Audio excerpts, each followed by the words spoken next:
Je laisse une deuxième chance à ce produit qui devrait fonctionner avec le crayon gel dans le coloriage mystère, mais que moi, ça a été un flop total la première fois. Là, j'ai le dessin parfait pour l'essayer. J'ai comme 4 crayons différents. J'ai du brush Guangna Linguo. J'ai beaucoup de Rosimeng, les gels acryliques. J'ai aussi du glitter. Fait que ça passe ou ça casse. Écoute, il faut ce qu'il faut. Je m'en vais sprayer ça dehors, puis je te donne le résultat final ensuite. Mon constat final pour le vernis Camard. Je sais qu'il y en a certains que ça semble fonctionner. Pour moi, ça le fait vraiment un beau fini pour l'acrylique. Mais ce qui est dès qu'il y a du gel à l'intérieur, j'ai l'impression que c'est pas fait pour ça. Je sais pas pourquoi.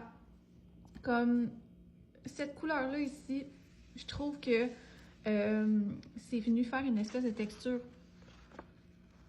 pas le fun. On dirait que le reste est tout lustré, mais pas ici. Pourtant, j'ai fait bien attention d'en mettre partout. Même chose pour le gel brillant. Il fait pas l'effet lustré de l'acrylique quand je mets le vernis. Donc, je suis encore mitigée. Est-ce que je vous le recommande? Personnellement, je vous dirais que non parce que je voudrais pas que vous scrapiez vos dessins à cause de moi.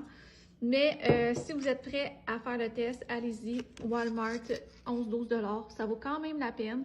Surtout si vous faites des dessins à l'acrylique. Pour vrai, ça fait vraiment un super beau fini. Pour ce qui est du gel acrylique, glitter, je suis pas encore convaincue. Est-ce que je vais continuer de l'utiliser? Je ne sais pas. Au moins, je ne l'ai pas autant scrappé que mon autre dessin. Je vais te montrer ça. Ici, ça a été fait 100% avec des lingots gel. Ensuite, j'ai mis une couche de ça ici. C'était pas beau du tout, du tout. Je me suis dit, bon, essayons une deuxième couche. J'ai empiré la chose. Donc, ça, pour les lingots gel, moi ici, ça a vraiment été un échec total. J'ai complètement scrappé mon dessin. Je sais pas si tu vois dans le jaune les picots que ça a fait. Dans le gris aussi, ça a vraiment venu mettre une texture. Pour moi, c'est pas du tout une réussite. C'est sûr que tu vois que d'habitude, Lingo Gel aurait fait des traces. Ça fait aucune trace. Mais à quel prix? Au prix d'avoir plein de picots comme ça, je ne sais pas. Écoute, je te laisse en juger par toi-même. Qu'est-ce qui est mieux pour toi? Sinon, quand je fais au Lingo, ce que je fais, c'est que je mets une pellicule plastique comme ça ici. Je sais que l'effet est moins le fun, mais au moins, mon dessin est protégé, puis je le scrape pas comme celui-là. Mais comme je te dis, lui, c'était vraiment 100% Lingo Gel et ça l'a complètement scrappé. Alors que lui est 50, je te dirais 75% comme ça en acrylique, puis un peu de gel acrylique. Un petit peu moins pire, mais ça me titille, là, sa face aussi.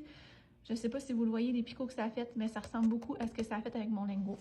Bref, résultat non concluant.